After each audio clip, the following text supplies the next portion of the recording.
Have you ever looked at a massive superpower and wondered, how could that ever fall apart? Well, today we're digging into the incredible collapse of the Mughal Empire. And it really is a story that unfolds like a giant set of dominoes, where one single event kicks off a massive chain reaction that brings the whole thing crashing down. It's a question that just keeps coming up throughout history, right? Is it a slow rot from the inside, or is it some sudden, massive shock from the outside? In the case of the Mughals, we're going to see that it was the perfect storm of both, which makes it a fascinating and kind of scary look at just how fragile power can be. To really get how big this collapse was, you first have to understand the incredible heights the empire reached. For almost 200 years, the Mughals weren't just a regional power. They were a global powerhouse. We're talking immense wealth, incredible culture, and serious military might. And here it is. This is the moment, the tipping point. When Emperor Aurangzeb died in 1707, it wasn't just the end of one man's life. It was the end of an entire era of strong, centralized rule. Suddenly, there was this massive power vacuum, and the scramble to fill it is what would tear the empire to shreds. So, with Aurangzeb gone, the throne basically became a deadly game of musical chairs.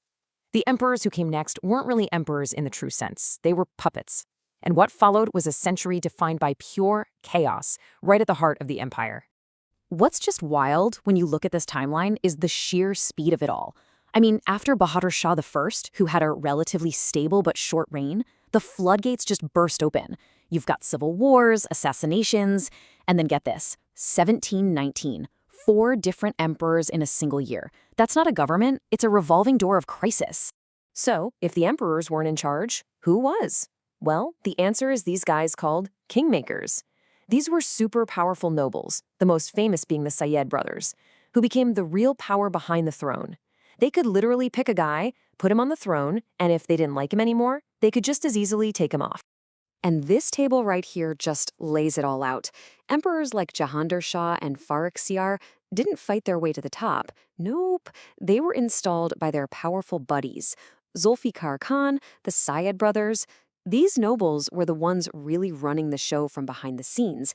The emperor was just a figurehead, a rubber stamp. But, all this political drama at the top, it was really just a symptom of a much deeper rot. So now, let's get into the anatomy of the collapse and look at the 5 fatal cracks that were splitting the very foundation of the Mughal Empire. We can pretty much break down the whole decline into these 5 big problems. It all started with some really damaging policies, which got way worse because of nobles scheming against each other. Then came devastating foreign invasions, which was possible because the army was weak. And the final nail in the coffin, the empire was just completely broken. This really shows the two-front war the empire was losing. On the inside, the court was paralyzed. You had all these rival groups of nobles fighting each other for their own power, not for the good of the empire. And while they were busy tearing each other apart, devastating blows started landing from the outside. Invaders could smell the weakness from a mile away. This quote just nails the impact of the Persian invasion in 1739. Nadir Shah didn't just walk into Delhi and steal a bunch of treasure, including the famous peacock throne.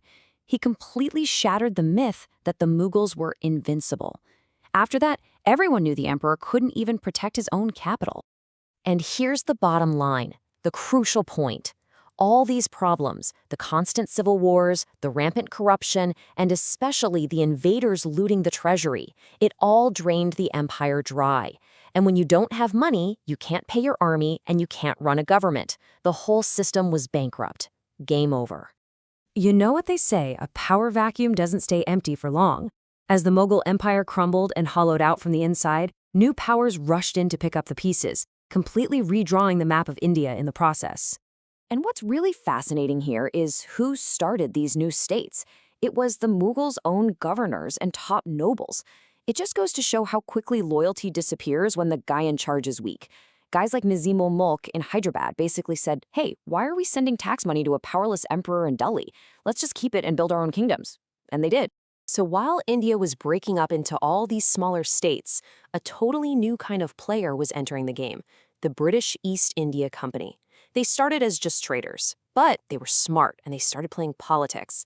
And their huge victory at the Battle of Buxar in 1764, that proved they were now the toughest military force around. This is the moment the whole game changed for good. After losing the battle, the Mughal emperor himself, Shah Alam II, had to sign this treaty. In a nutshell, it handed over the richest territories to the British company and turned the emperor into basically a retiree living on a British pension. Just imagine that symbolic shift. It's huge. So the empire was gone in every way that mattered. It was just a name. But the story has one final, really tragic chapter, and it's all about the last man who would ever hold the title of Mughal emperor. By the middle of the 1800s, the Mughal Empire was really just the city of Delhi. And its ruler, Bahadur Shah Zafar, he wasn't a great general or a political genius. He was a poet, a man of culture, a king with no real kingdom, ruling over a memory. But that name, Mughal, still had incredible power. So when a massive rebellion against the British erupted in 1857, where did the rebels go? They flocked to Delhi, and they declared the old poet Zafar as their leader. He became the reluctant face of one last, desperate fight to kick the British out. But the revolt was crushed. And after that, the British decided to end the fiction once and for all. They captured Bahadur Shah Zafar, put him on trial for treason, and exiled him to Burma. His lonely death there in 1862 was the final, quiet end of a dynasty that had lasted for over 300 years.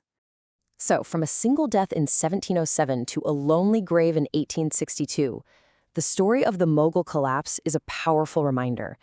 It shows us that even the greatest powers can be brought down by cracks from within and pressure from without. And it really leaves us with a pretty heavy question. What hidden cracks might be forming in the great powers of our own time?